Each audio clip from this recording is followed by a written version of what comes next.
Hi, my name is David Torgerson. I'm a real estate broker, and I've been doing this for about 16 years here in Helena. And we have a really exciting opportunity for our community to provide some transitional housing with a lot of the other nonprofits here in town. And so the nonprofits have gotten together and created basically a consortium of nonprofits that do have transitional housing needs, which, as everybody knows, there is no housing available really, especially for lower income, or the endangered population in our community. And that should be concerning to everybody.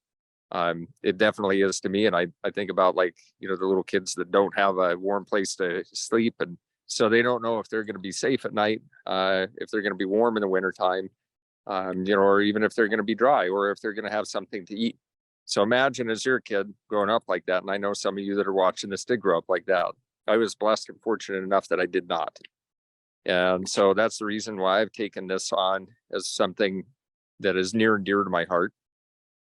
What we have an opportunity to do is actually buy the St. John's building. So the Rocky Mountain Care right behind me is part of it.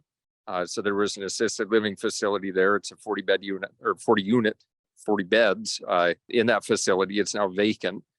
There's very little retrofit that needs to be done in order to use that for transitional housing. There is no other zoning requirements. We can actually just start moving people in. So then if you look here, the rest of the building behind me, that's the old St. John's building. And there's a third floor in there that is it's completely set aside from the rest of the building. It's got locks and everything. That was the old Alzheimer's wing for Rocky Mountain Care. And so that can also be used for transitional housing. There are another 40 units in there. So that's 80 units of transitional housing that can be provided to the community for Helena, and potentially 80 families, or at least it's 80 people at least, that would have somewhere that's safe and warm to sleep, especially in the wintertime. And we have all of the people that have the ability to make sure that those programs are overseen and managed. We have them already, all of them. The only problem is that they cannot own real estate. And so what we're doing is that we're putting together a fundraiser and a GoFundMe. Now the purchase price on it, it's big. It's 1.9 million.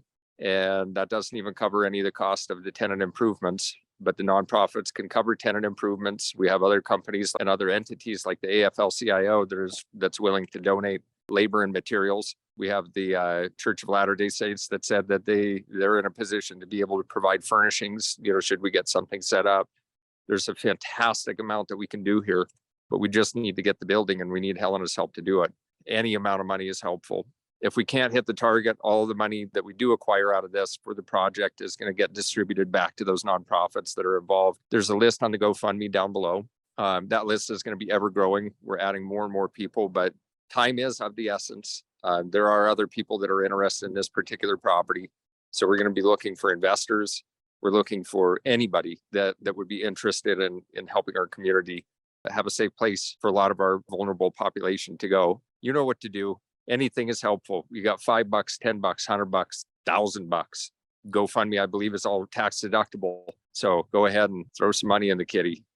I appreciate it. All my contact information is down below. If you are an investor that's interested in this project, give me a call. We can get together and sit down with all the other nonprofits, the people involved, and get something hammered out. This project, it's a really big deal.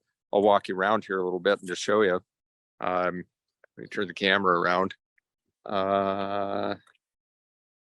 So here's the Rocky Mountain Care. The building itself, there are some parts of it that have some deferred maintenance, but overall, it is a good building. It includes this huge parking lot.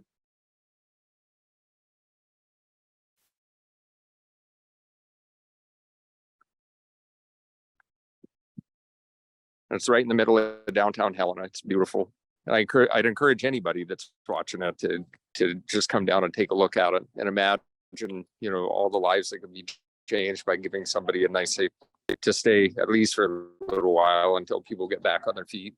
So, and there's development opportunity, so later on down the road, if a facility could be expanded or wanted to be expanded, you have all of that out there that could be utilized. So I hope that this is somewhat compelling. It is my strong desire to have a compelling message on this, that people do understand that Helena really does need to be aggressive at getting it done. And I know that 1.9 million sounds like a lot of money. It is a lot of money, but it's a small amount of money to help all of the other families that are involved. I love you all, and I hope that we can get this to happen.